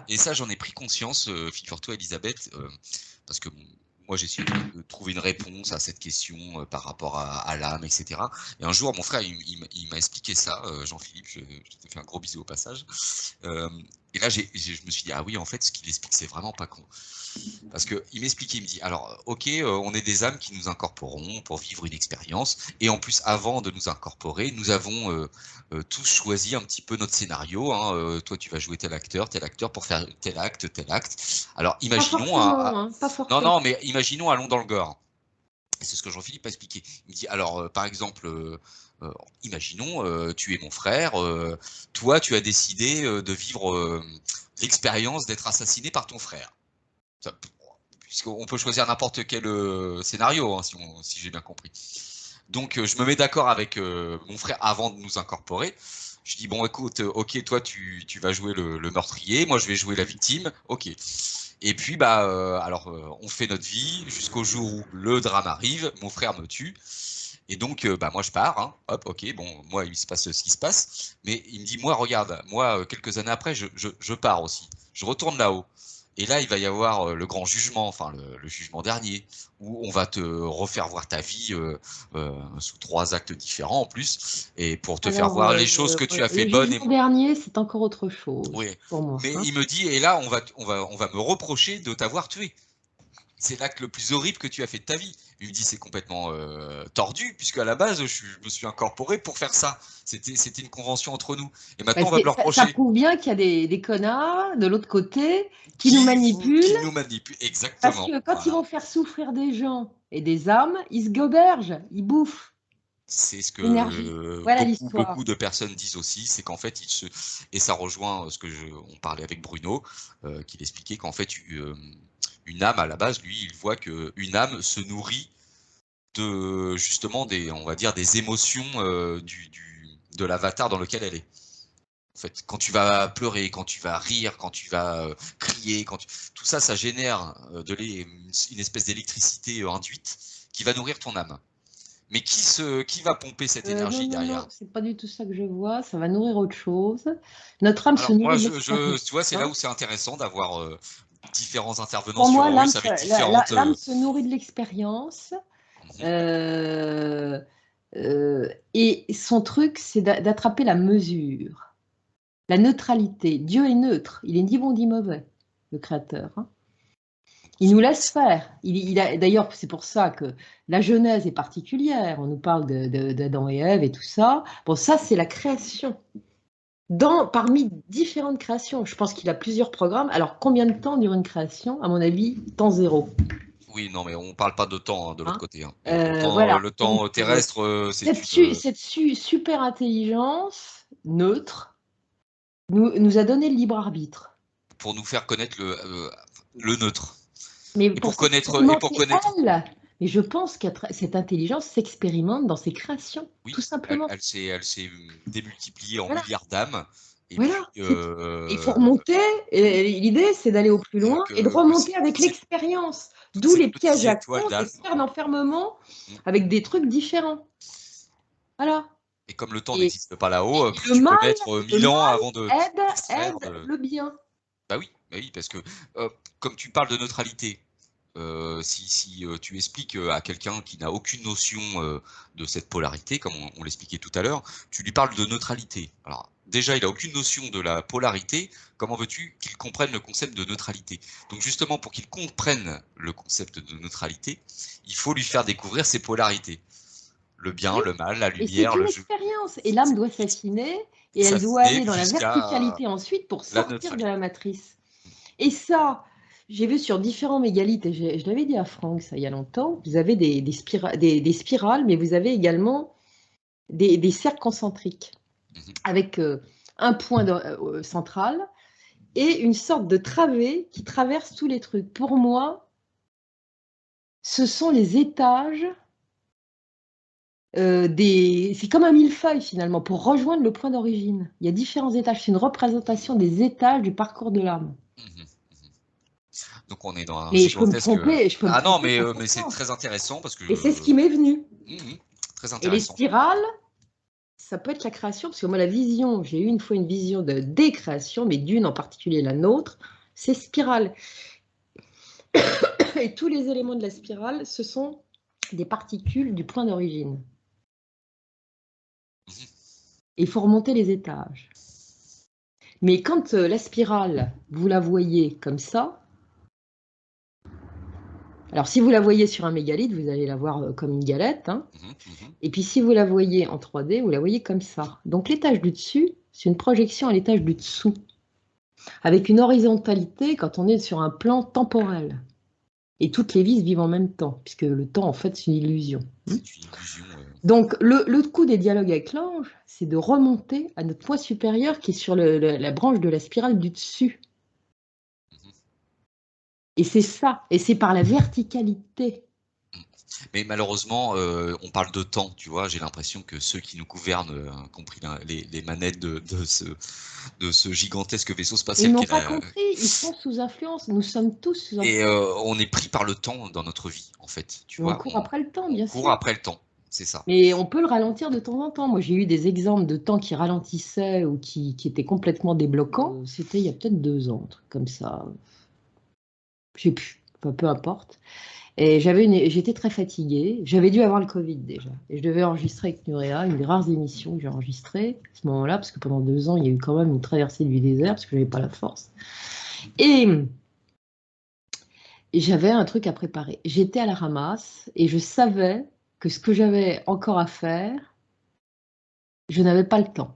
Oui, le temps de préparer l'émission, comme tu l'as fait à tes Je n'avais pas le habitudes, temps. t'avais pas le temps. Mm. Et je me suis dit, je m'en fous, on va faire au mieux. Et c'est pas la seule fois que j'ai fait ça. Mais là, ça a été incroyable. Donc, je regarde l'heure de départ et je sais que j'ai 2 heures maximum devant moi. Et je me dis, je m'en fous, il me faut 4 heures, il faut Mhm. que ça tienne en deux. Mais pourquoi je me dis ça? J'en sais rien du tout et je travaille. Je me mets au boulot et je m'interdis évidemment de regarder l'heure. Et je suis concentrée, ultra concentrée sur ce que je fais. Et je termine. Et là, je regarde l'heure. Et à ma grande stupeur, j'avais 1 heure d'avance par rapport à mon point de départ de mon boulot. T'avais 2 heures et en fait, t'as mis une Là, heure. du coup, j'avais 3 heures d'avance par rapport à l'émission. Et ça, c'est la seule fois où ça m'est arrivé. Et je me suis dit, mince alors, est-ce qu'on peut maîtriser le temps? Mhm. Et je savais l'heure qu'il était. L'heure de départ, je l'avais bien regardée, puisque j'avais regardé les infos à la télé. Je savais, du midi, je savais l'heure qu'il était. Et là, on était 1 heure avant le départ de mon travail. Donc, ça n'a aucun sens. Donc, ma détermination de nier le temps, apparemment, a eu une action sur le temps. Et c'est la Et, seule fois où ça m'est arrivé. Par mais contre, quand j'étais avocate, j'avais plusieurs audiences à faire. J'étais toujours à l'heure, ce qui stupéfiait mes clients. Parce qu'on arrive toujours en retard, on a toujours des retards d'audience et tout. Et moi, je me disais, je m'en fous, j'arriverai quand j'arriverai. Eh bien, j'étais toujours à l'heure. J'étais le seul avocat, probablement du barreau de Paris, qui était à l'heure à faire 36 audiences comme moi. Je n'étais jamais en retard. ah bah, Jamais. Parce que je me foutais du temps. retenez Je bien terminais un ce que truc, nous je sautais explique dans un taxi, et puis voilà. Elisabeth, parce que ça c'est pratique, hein. On a tous, on se le dit tous, il y a un moment j'aimerais arrêter le temps, c'est avoir un chrono, clac, hop, le temps se coupe autour de moi et je peux enfin faire ce que j'ai à faire parce que j'ai pas le temps. Je me Et t'as suis peut-être, posé la question à cette occasion-là, si on n'avait pas une influence sur notre temps à partir du moment où on conceptualisait le temps en se disant, ah ben, on va pas y arriver. tant pis, on laisse faire. Ouais, bah, ça La c'est, méthode je m'en fous que j'ai mis au point depuis très longtemps, parce que vu ma vie qui était un peu compliquée depuis maintenant 15 ans, on peut le dire, même ça a commencé avant. Et depuis 15 ans, c'est assez gratiné, et ces 3 dernières années, bonjour. Euh, j'ai changé mes paramètres en fait. non, mais ça arrive très souvent, ça. Moi, j'ai très souvent Je entendu m'en ce. fous. Ouais, non, mais j'ai très souvent Vous allez entendu avoir une ce. guerre mondiale? Non, non, je m'en fous. j'ai très souvent entendu ça. En fait, par exemple, un couple qui désire avoir un enfant, et puis ils essayent pendant des années, et ça marche pas. Ils Et renoncent et ils paf, renoncent à un moment, ils disent ou bon, ils adoptent c'est un pas. autre moment. Voilà, Non, tant pis, c'est ils pas font un grave, on va test. adopter. Et pendant les démarches d'adoption, paf, la femme tombe enceinte. Et Voilà, je parce que pense tu qu'en lâches fait, prise, ce qu'on appelle le lâcher prise aussi. l'acceptation d'une situation en disant bon, bah, après tout, j'en ai rien à foutre, eh bien, n'influe pas sur le truc. Nous sommes des influenceurs de notre propre vie sur des contraintes qui sont engrammées en nous, notamment le temps, ce qui fait que ça merdouille. Et les emmerdes aussi. Parce que j'ai remarqué que quand j'avais des emmerdes par-dessus la tête à un moment donné de ma vie, je me suis dit, c'est trop pour moi. Si je réfléchis à tout ça, soit je renonce, ou soit je claque d'une crise cardiaque tellement je suis angoissée. Donc je m'en fous. Il m'est arrivé des trucs qui n'arrivent jamais suite à cela. Et qui ont tout remis à l'endroit sans que ça me coûte quoi que ce soit. Mais vraiment du domaine que je qualifierais du miraculeux. Parce qu'à partir du moment où je m'en suis foutue, je n'ai plus créé de scénario. Et c'est là où les choses se sont reconstituées d'elles-mêmes. Voilà. Donc, En fait, voilà, nous sommes les créateurs de notre scénario, de toute nous manière. sommes des créateurs. Et d'ailleurs, dans les dialogues avec l'ange, j'insiste beaucoup, ils le disent. Mhm. Et ceux qui nous ennuient et qui nous foutent dans la sphère d'enfermement, ils connaissent parfaitement ce que nous sommes. Et Et ce eux, sont également des créateurs. Ils ont fait une création dans la création, mais qui est autorisée dans le plan divin. Parce que ça fait partie de l'expérience du divin. Des endroits et des pays qui sont plus infestés que d'autres par l'ombre. mhm. Alors, je vais vous expliquer un truc, par exemple. La France est un pays tout à fait particulier.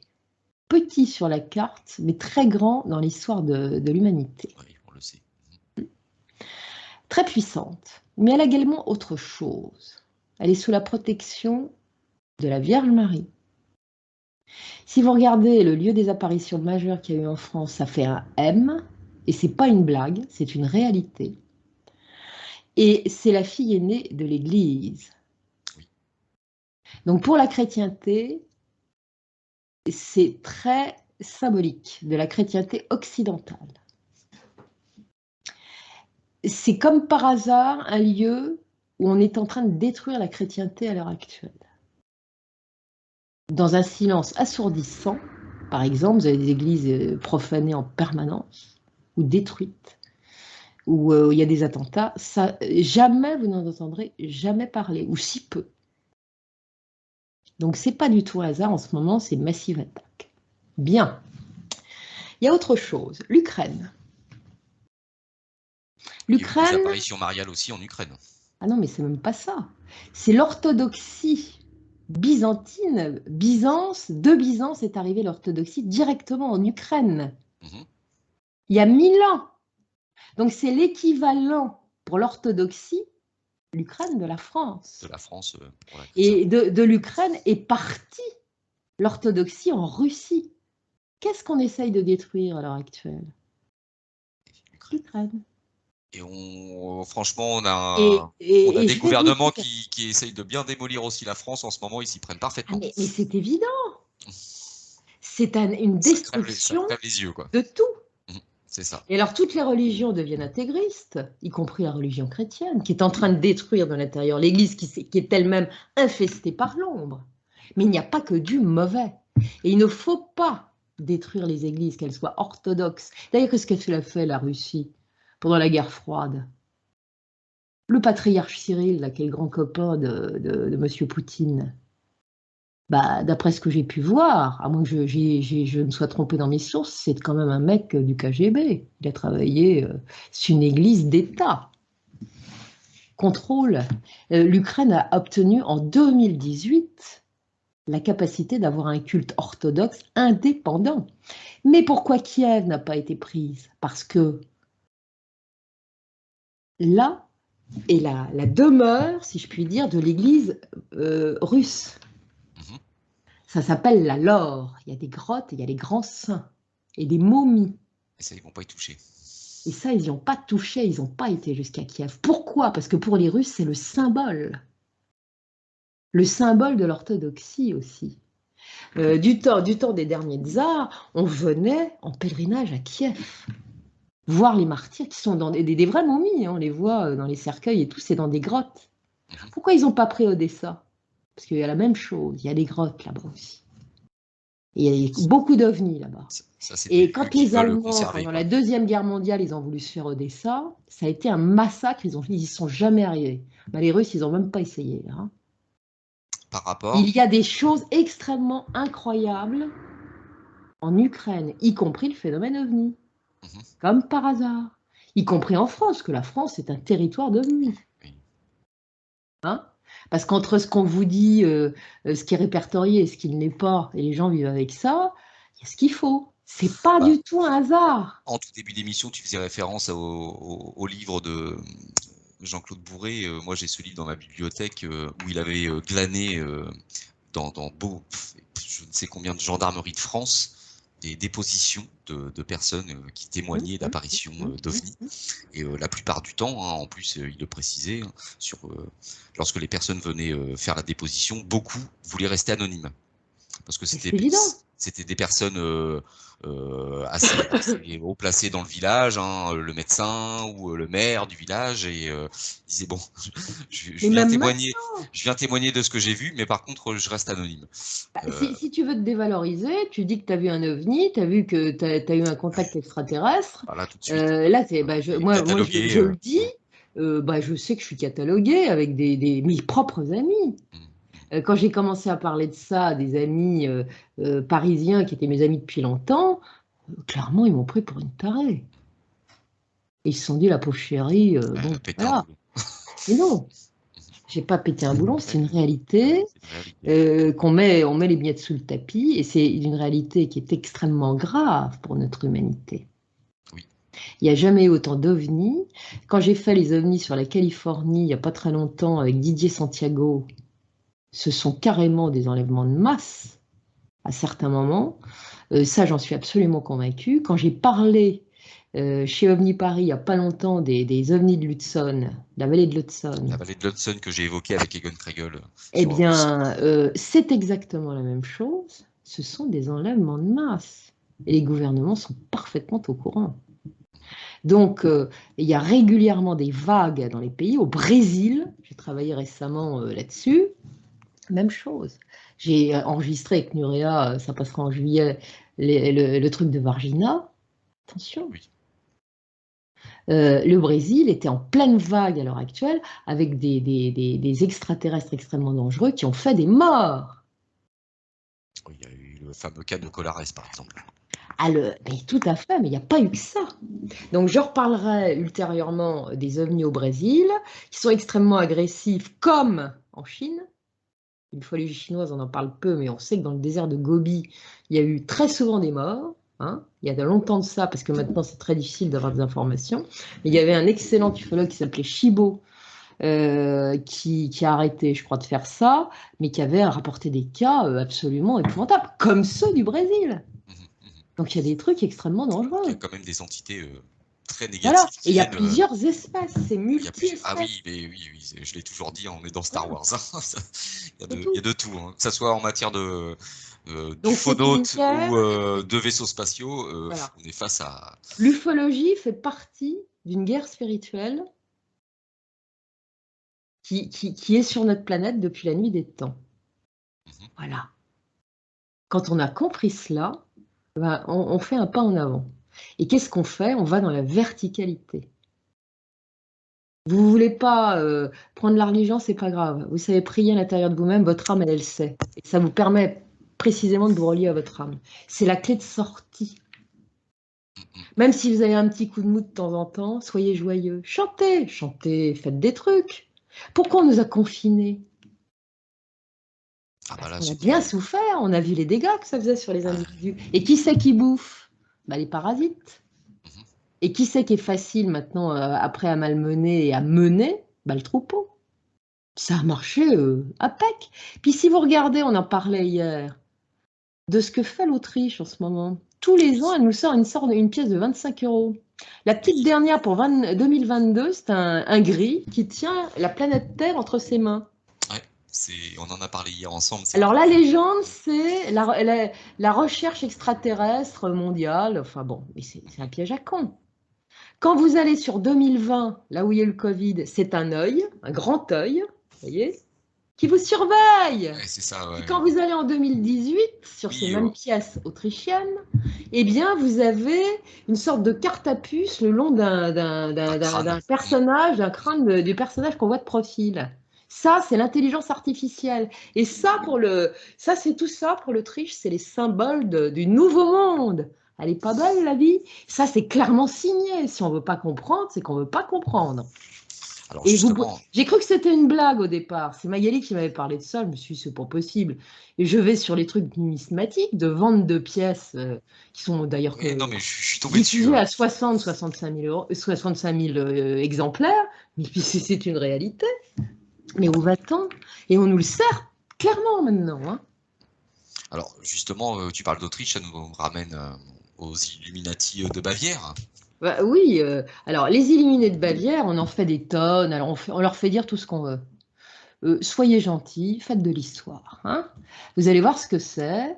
C'est pas, y a rien d'inventé. Bon, le gars dont je me souviens jamais le nom imprononçable, qui a fait ça, il avait certaines idées. Bon, d'abord le sacré. On sait que ça a commencé à se déliter à la fin du XVIIe siècle parce qu'il y a une nouvelle société qui a commencé à poindre dans toutes les cours d'Europe. La bourgeoisie commence à naître, la science arrive, avec l'alchimie notamment. On est très content, donc le sacré commence à prendre son premier coup dans l'aile. Bien.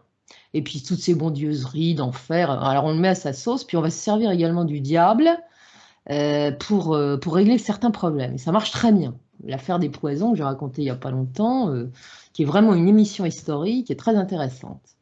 Et donc, on arrive au XVIIIe siècle. XVIIIe siècle, c'est le siècle des Lumières. Alors, le gars qui a créé les Illuminati, c'était un fan de Voltaire et des idées françaises. Ces idées qui vont être novatrices, qui disent l'homme, bah, finalement, il peut se débrouiller tout seul, en gros. Hein Dieu, dans tout ça. Hein bon, ça commence. On philosophe maintenant. On philosophe. On réfléchit. Passé par les idées de Voltaire, notamment cet homme-là. Mais il n'y a pas que ça. Il a dans le pif les jésuites. Pas les jésuites, c'est l'Église, bien évidemment. Et puis les rosicruciens. Voilà.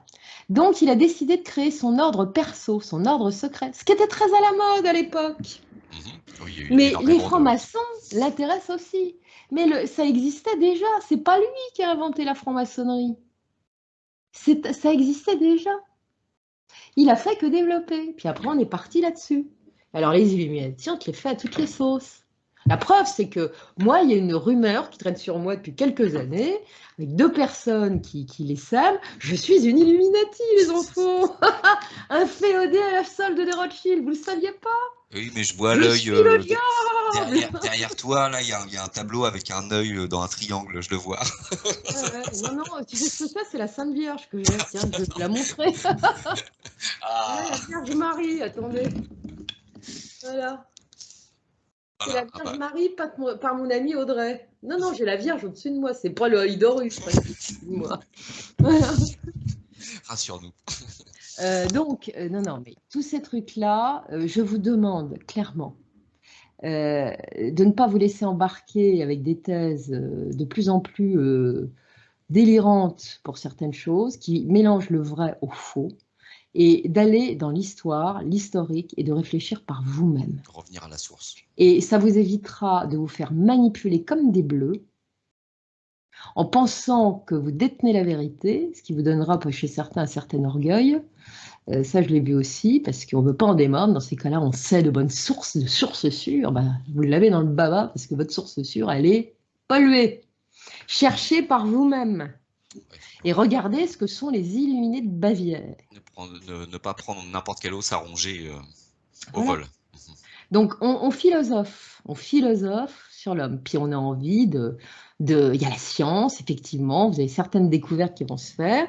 Et puis tout ça, ça va aboutir à la Révolution française en France, qui va être très, très importante et qui va essaimer le monde. L'homme a des droits. Il entend les faire respecter. Et en même temps, c'est le grand coup de pied au cul du sacré. Et oui, il y a eu un Le virage à sacré qui donnait des 180 degrés. règles. Il y a eu un virage à Notamment 180 les 10 degrés. commandements qui font marrer tout le monde. Vous vous souvenez ce qu'ils disent, les 10 commandements? Je suis sûre que non. Bah, relisez-les. C'est un code moral pour éviter à l'homme de se perdre. C'est rien d'autre. Hein, voilà. Puis on arrive au 19e, au 19e siècle. La franc-maçonnerie a pris son effort. Elle n'a pas eu besoin des Illuminati pour ça. Hein. Elle s'est bien développée. Il y a plusieurs rites et on fait du business. Et ce sont des réseaux. Et maintenant, la franc-maçonnerie, aujourd'hui, il y a l'aspect ésotérique, mais c'est surtout des réseaux d'affaires et de pouvoir. Hein. Faut pas rêver. Et c'est comme ça depuis le 19e siècle. Qui va se battre contre ça? Parmi les figures que vous connaissez, bah, le curé d'Ars, par exemple. Vous allez avoir le Padre Pio, qui va extrêmement combattre la maçonnerie. La maçonnerie dont il sait qu'elle a infesté l'Église. Hein, parce que c'est du pognon, cette histoire. Bon, et ça va continuer. On va arriver avec cette révolution industrielle où on va mettre les gens en esclavage pour que certains puissent profiter et devenir. Puis après, il y aura la société de consommation. Puis le sacré, quand même, ça manque. Oh, bon, on va le remplacer par le New Age. Hein. Super, avec les extraterrestres, Ashtar qui va venir nous sauver, ça va être super. Génial. Donc ça, c'est le dernier coup de pied au cul. Puis après, il y a toutes les autres histoires, mais attention. L'Église catholique romaine, qui est orthodoxe, la chrétienté, ce sont les détenteurs de la parole qui est la clé de sortie de notre sphère d'enfermement. Ne vous divisez pas, aimez-vous les uns les autres. Si vous bottez le cul, si vous foutez les crins à la poubelle, avec le contenu, vous n'aurez plus de repères et vous laisserez la place à l'ennemi. Donc même si vous n'êtes pas religieux, mais si vous croyez, priez. Et n'oubliez pas la parole christique, c'est fondamental. Et c'est pas un hasard si dans les dialogues avec l'ange, ce sont 3 juifs qui vont partir au camp et qu'on ne reverra jamais, qui mourront dans des circonstances terribles. Ils vont avoir cette expérience-là avant. En plus, ce sont des juifs non religieux, hein. Ce sont des juifs réformés. Bien. Et il y a Gita qui va être le scribe. Alors elle croyait ni en Dieu ni au diable, elle croyait à sa notoriété, au mec qu'elle mettait dans son lit, etc., etc. C'était la bonne cliente. C'est d'une profondeur. Et à un moment, vous avez un discours christique. On va vous parler du Christ. Mais pas dans la religiosité classique. N'oubliez pas ces trucs-là. C'est vraiment important. Et en ce moment, si vous vous perdez, et on fait tout pour vous perdre, hein, avec des distractions, regardez le niveau de connaissance qu'on vous balance partout. C'est pitoyable. On vous fait du fast-food sur Internet que vous allez gober bien gentiment pour la plupart d'entre vous en pensant que c'est une vérité absolue, pure et dure, alors qu'en fait, c'est pas du tout ça. On va vous coller des programmes abétissants. Il y a une pensée unique qui s'est instaurée. On vous pointe du doigt, il y a toujours une cible sur une catégorie de la population. Et ça, c'est le diviser pour mieux régner, ce qui est le principe de l'ombre. Et tout est à l'avenant. Réfléchissez bien à tout ça, mes amis. Car en ce moment, le guichet est ouvert. Il ne faut pas se gourer de train à la sortie. Parce qu'il y a un timing bien défini. Et ça va aller très vite. Et ça va très vite. Et si vous vous trompez de train à la gare, vous n'avez pas fini de tourner dans la machine à laver. Hein, voilà. Donc, Voilà ce que j'ai à vous dire. Bah, merci Elisabeth, parce que si vous en avez marre de suivre ces cycles d'essorage, de rinçage, de reconditionnage de l'âme, et c'est reparti. Bah voilà, il faut écouter. Soyez dans le positif, quoi qu'il arrive. Soyez joyeux, priez. Vous n'avez pas prié, vous ne connaissez pas de prière, c'est pas grave. Mais une prière, il n'y a pas Regardez besoin la de... nature, regardez le soir, quelque chose de beau, de la musique, et sortez les mots qui vous viennent de l'âme. C'est votre âme qui va se mettre à parler dans ces cas-là. Et vous allez être surpris de ce que vous êtes capable de dire. C'est exactement. Moi, ça m'est Voilà. arrivé très souvent de me poser et puis de me parler à moi-même. Et il y a des fois, je me dis, mais c'est pas moi qui parle là. Voilà. Voilà. Voilà. Donc là, vous vous reconnectez avec l'âme. Nous sommes des déconnectés de l'âme. Il faut se reconnecter à son Ça âme. fait partie de la grande expérience. Voilà ce que j'avais à vous dire aujourd'hui dans les grandes lignes. Je pourrais vous en tenir beaucoup plus longtemps. Je pense que ce que je vous ai dit est l'essentiel. J'espère que ça Exactement. vous a intéressé. Ah, mais Et complètement. n'oubliez pas ce que je viens de vous dire, parce qu'il n'y a pas que moi qui le dis. J'ai pas la science infuse. Je vous aurais pas dit ça il y a 3 4 ans, parce que j'en étais pas là. Et j'apprends tout le temps, tout le temps. Et je peux encore vous raconter peut-être d'autres choses dans quelques temps, parce que j'aurais encore fait une expérience et j'aurais compris quelque chose. C'est comme si on me restituait des connaissances que j'avais oubliées. Et on est tous à la même enseigne. Vous voyez? Donc, réfléchissez et lâchez prise et ne vous laissez pas enfumer par tout ce qu'on vous promet. C'est sûr que ça va pas être facile, hein, mais c'est fait pour. Mais le soleil continuera de briller. Ça, j'en suis absolument convaincue. Voilà ce que j'avais à vous dire. Grand merci Elisabeth. Bah, sache que moi la porte est grande ouverte hein, si tu veux dans les mois prochains nous faire part de bah, justement de Bon, on peut parler d'un autre sujet à l'occasion. Ouais. Enfin, là, je vous ai donné un exactement. sujet Ah généraliste. bah là bah, c'était excellent. C'est exactement ce que je voulais qu'on partage ensemble, Voilà. Elisabeth. Un grand merci. Grand À merci à toi. bientôt. À très Merci à toi, bientôt tout le monde. Jérôme. Merci à toutes et à tous. Et je sais que certains me connaissent pas, mais d'autres me connaissent. Et j'ai des témoignages d'amitié constants de votre part et je voulais vous remercier. J'écris peu, soit sur les réseaux sociaux, autrement, parce que j'ai pas le temps et je suis fatiguée. Mais dites-vous bien, quand j'ai l'occasion de le faire, à l'occasion d'une émission sur n'importe quelle chaîne, je le fais et je le fais de bon cœur. Merci. Voilà. Un grand merci à toi Elisabeth. Bah, moi je vous dis tous à très bientôt. Hein, restez fidèles à Horus. Allez, ciao Elisabeth. Ciao.